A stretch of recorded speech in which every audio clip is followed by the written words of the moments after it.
What's going on, y'all, man? So we back. Yesterday, we talked about Genesis 5 through 7, which went over all of the descendants. It went over man's wickedness, how God was seeing the evil in man, and how he just decided to have the flood, right? And also the building of the ark. So we just go pick up right back where we started, in verse 8. The waters recede, and God remembered Noah and every living thing and all the cattle that was with him in the ark. And God made a wind to pass over the earth, and waters as waged. Fountains also of the deep and the windows of heaven were stopped, and the rain from heaven was restrained. And the waters returned from off the earth continually, and after the end of the 150 days the water were abated. The ark rested in the 7th month on the 7th day of the month upon the mountains of Ararat. And the waters decreased continually until the 10th month, and the 10th month on the 1st day of the month were the tops of the mountains seen. A raven and a dove sent forth, and it came to pass at the end of the 40 days, and Noah opened the window of the ark which he had made. And he sent forth a raven, which went forth to and fro until the waters were dried upon the earth. Also he sent forth a dove from him to see if the waters were abated from off the face of the ground. But the dove found no rest for the sole of her foot, and she returned unto him into the ark. For the waters were on the face of the whole earth. And then he put forth his hand and took her and pulled her unto him into the ark. And he stayed yet another 7 days. Again he sent forth a dove out of the ark. So they're just sending out ravens, they're sending out doves. And usually, you know what I'm saying, they sent out a bird just to see if there was dry land. Just to see that, it's just like crazy, because it's like, it just show you how long ago that was. Because you know, now we probably just throw a drone up in the air. We see the video from the drone, okay, we good, you know what I'm saying, we going. The dove came into him in the evening, and lo, in her mouth was an olive leaf plucketh off. So Noah knew that the waters were abated from off the earth. And he stayed yet another 7 days, and sent forth the dove, which returned again unto him any more. And it came to pass in the 601st year, in the 1st month, on the 1st day of the month, the waters were dried up off from the earth. And Noah removed covering of the ark, and looked, and behold, the face of the ground was dry. And in the 2nd month, on the 7th and 20th day of the month, was the earth dried, leaving the ark. So it sent the dove. Dove ain't come back the next time. He sent them, brought back an olive tree. He sent them again, and ain't coming back. So he knows, okay, there's land. I mean, there's dryness upon the earth now. So leaving the ark. And God spoke unto Noah, saying, Go forth of the ark, thou and thy wife and thy sons wives with thee. Bring forth with thee every living thing that is with thee of all flesh, both of fowl and of cattle, and every creeping thing that creepeth upon the earth, that they may be bred abundantly in the earth, and be fruitful and multiply upon the earth. And Noah went forth, and his sons and his wives and his sons' wives with him, every beast, every creeping thing, and every fowl, and whatsoever creepeth upon the earth. After their kinds went forth out of the ark. Noah sacrifices in God's promise. Noah builded an altar unto the Lord, and took every clean beast and of every clean fowl, and offered burnt offerings in the altar. And the Lord smelled a sweet savor. And the Lord said in his heart, I will not again curse the ground any more for man's sake, for the imagination of man's heart is evil from his youth. Neither will I again smite any more everything living as I have done, while the earth remaineth seed time and harvest and cord and heat, and summer and winter, and day and night shall not cease. When Noah got back on the earth, the first thing he did was basically just sacrifice the animals for God, right? Just to show God that, okay, I'm respectful. I'm thankful for you. Allow me to stay alive. Allow me to tell me to build this ark. Like Noah, and after his sons and their wives, like just around these, like I think no more than 20 people. They're the only ones left on earth, human, right? And they're set to reproduce and multiply and be fruitful. God blesses Noah. And God blessed Noah and his sons, and said unto them, Be fruitful and multiply, and replenish the earth. And the fear of you and dread of you shall be upon every beast of the earth, and upon every fowl of the air, upon all that moveth upon the earth, and upon of all the fishes of the sea. Into your hand are they delivered. Those were the exact words God was telling Adam and Eve, you know what I'm saying, before they ate the fruit. Every moving thing that liveth shall be meat for you, even as the green herb have I given you all things. But flesh with the life thereof, which is the blood thereof, shall ye not eat.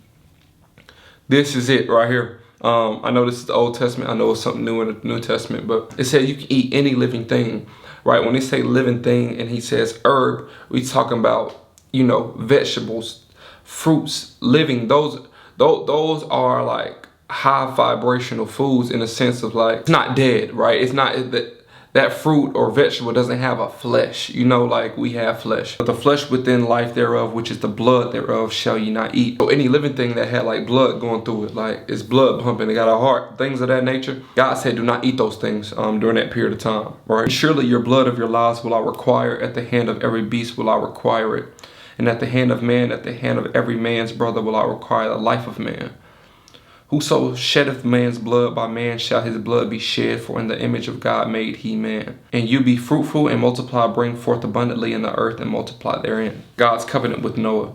And Noah spake unto Noah and to his sons with him, saying, And I behold, I establish my covenant with you, and with your seed after you, and with every living creature that is with you, of the fowl of the cattle, and of every beast of the earth with you, from all that go out of the ark to every beast of the earth. And I will establish my covenant with you.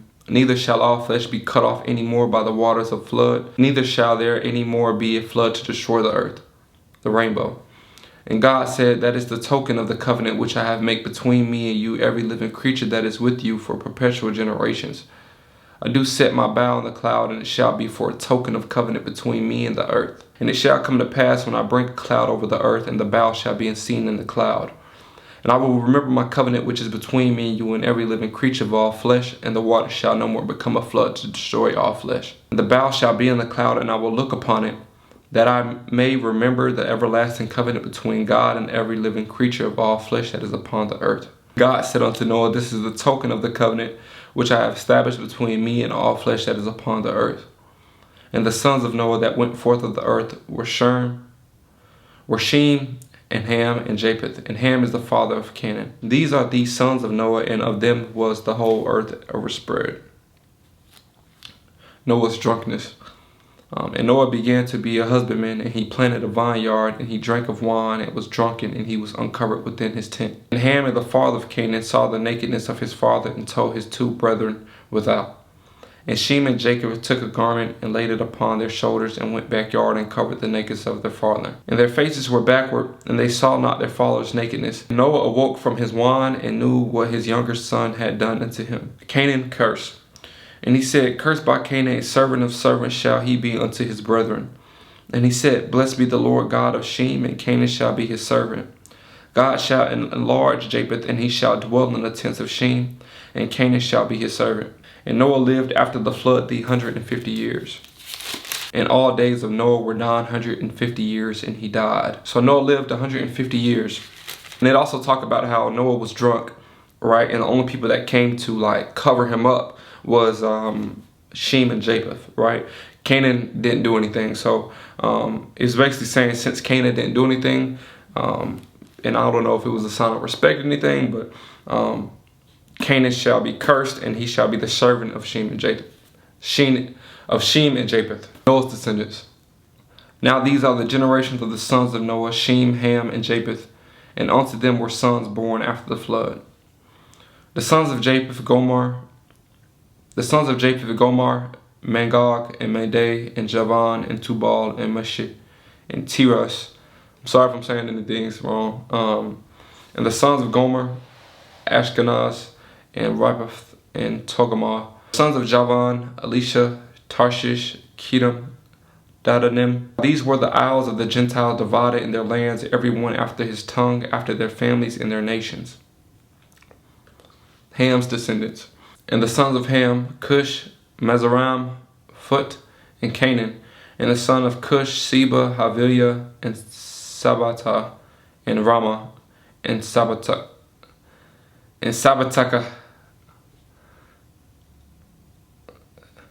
Relax on me. And the sons of Ramah, Sheba, and Dedan.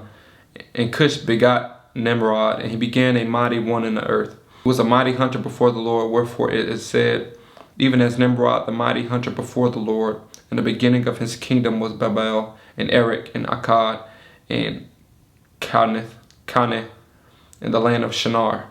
Out of that land went forth Asher, and builded Nineveh, in the city of Rehoboth, and Calah, and resting between Nineveh and Calah, the same as a great city.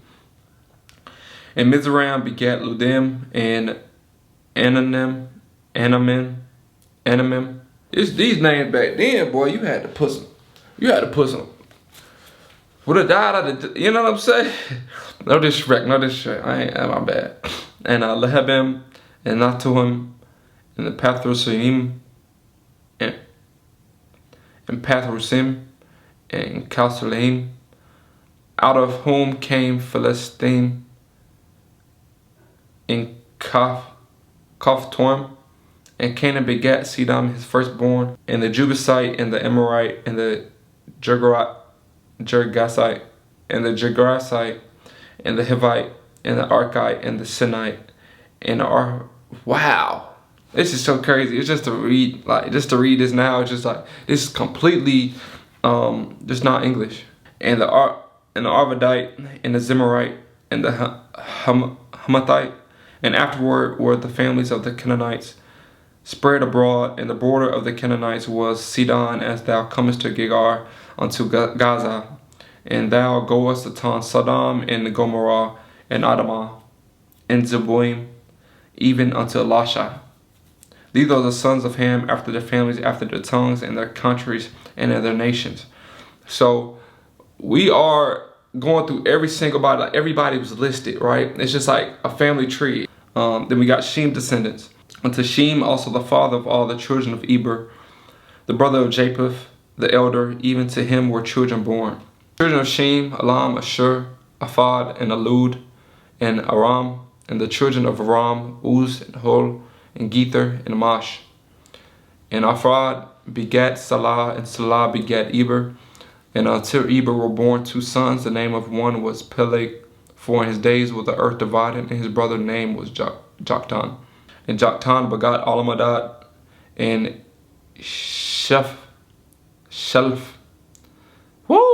Shelf, and Hazarmavath, and Jarah, and Hadaram, and Uzel, and Dakla, and Obal, and Abimelech, and Sheba, and Ophir, and Haviah, and Jobad, and these were the sons of Joktan. And their dwelling was from Mesha, as thou goest upon Saphar mount of the east. These are the sons of Shem, after their families, after their tongues, and their lands, after their nations. These are the families of the sons of Noah, after their generations and their nations. And by these were the nations divided in the earth after the flood.